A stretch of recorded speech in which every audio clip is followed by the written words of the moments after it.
Hi, this is Brian. Welcome to Philosopher's Notes TV. Today we're going to do an episode on Joseph Campbell's Power of Myth. As always, great book, Philosopher's Note, where we've got 6 pages of PDF with about 10 of my favorite big ideas. We've got my handy dandy Philosopher's Notes workbook here with 99 other notes in it. We've got the MP3 player with all of this recorded on it. That's 30 hours of content. I'll have a link below where you can hook yourself up with it if you haven't yet. But The Power of Myth, Joseph Campbell with Bill Moyers in interview. If you haven't seen the DVD series on it yet, I'm going to put a link to that below as well. It's extraordinary. I first watched it, I don't know, however many years ago, and I literally fell in love with Campbell. He was in his late 70s or early 80s. It was shortly before he passed away. And you can just see how much he loved life. He had this amazing enthusiasm that literally just shined through his eyes. And you can just see the deep sense of wisdom that he had and his passion for life is just extraordinary. So this book basically came from those interviews. And I don't know how many hours they did. Let's see, I think we have it here. They filmed 24 hours of discussion between Bill Moyers and Joseph Campbell. And I think only like 6 or 8 of them wound up on the DVDs. And a lot of it kind of wound up on the editing floor. And a lot of that wound up in this book, which is extraordinary. So Joseph Campbell, for those who don't know him yet, he was a mythology expert who studied heroes and overall mythology across cultures. He wrote a great book called A Hero with a Thousand Faces, where he documented the fact that all these different cultures have very similar heroic myths and really powerful stuff. So we're going to talk about him and a couple other notes as well. I've done 3 notes on him. He's one of my favorite teachers, extraordinary guy. He's actually the grandfather in my spiritual family tree. I love him so much. Now, one of his other big ideas is this concept of following our bliss, right? So that was one of his guiding principles in us living an extraordinary life and honoring our hero's journey, was to follow our bliss. What's fascinating is how he came up with that phrase. I never knew until I read this book where he articulates the fact that he discovered this idea when he was translating the Upanishads from Sanskrit. And as he was a Sanskrit scholar, total stud in that domain, and he discovered that the Upanishads said there were 3 jumping off points into enlightenment: Sat, Chit, and Ananda, right? So Sat means beingness, Chit means consciousness, and Ananda means rapture or bliss. And he basically said, look, if I'm honest with myself, I don't know what proper beingness is. And I don't know what proper consciousness is. But I do know what my bliss is. I can follow my rapture. I can follow my bliss. And that is how he came up with the idea of follow your bliss as one of the jumping off points into enlightenment. And he likes to say that our bliss is the welling up of the divine energy within us. When we feel most radiantly alive, that's when we're most connected to Source. And we talk about this throughout the notes. Abraham Hicks and their emotional guidance system is all about this. They call it joy. The highest expression is joy rather than bliss.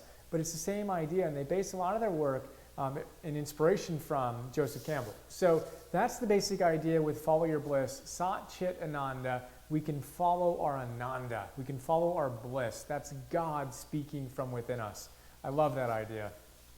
Tangent on that. Enthusiasm. When we feel most alive, the word literally means entheos. It's Greek for God within. Entheos, enthusiasm. When we're following our bliss, we're enthusiastic.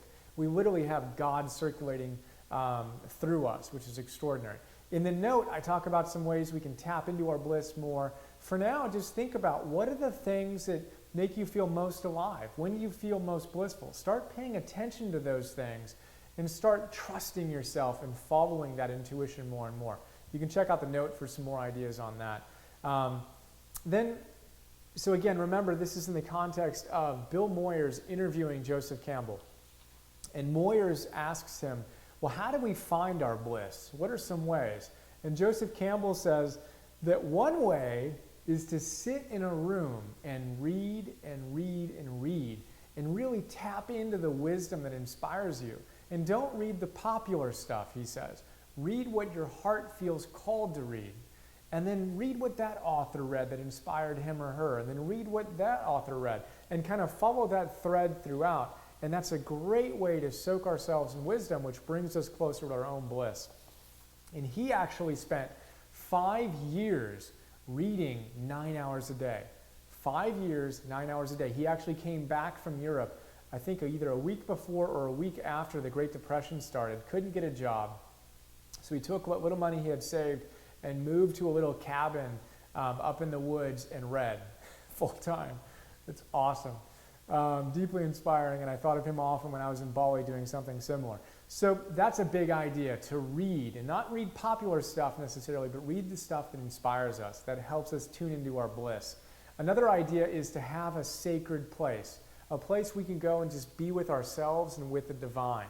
Whether that's on a hike or in a meditation room or whatever it is, it's essential that we create that space where we don't think of what's going on in our lives, all the challenges or stressors or whatever.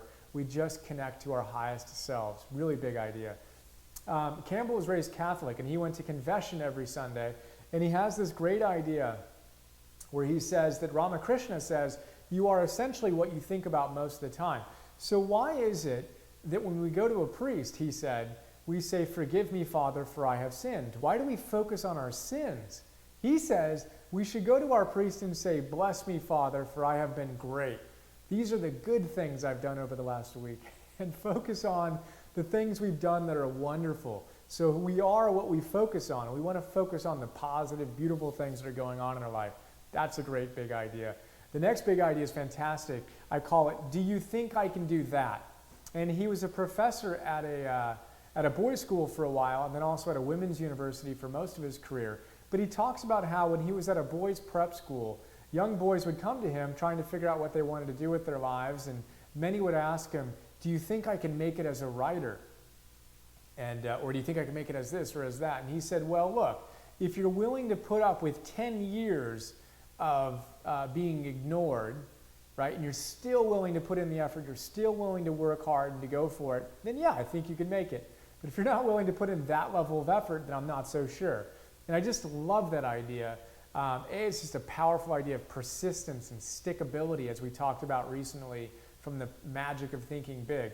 But this whole idea of 10 years and 10,000 hours is something I explore in the note as well. You look at the Beatles, you look at Bill Gates, you look at violinists who are soloists in symphonies. They've all put in 10,000 hours of concerted, diligent effort and practice into their craft.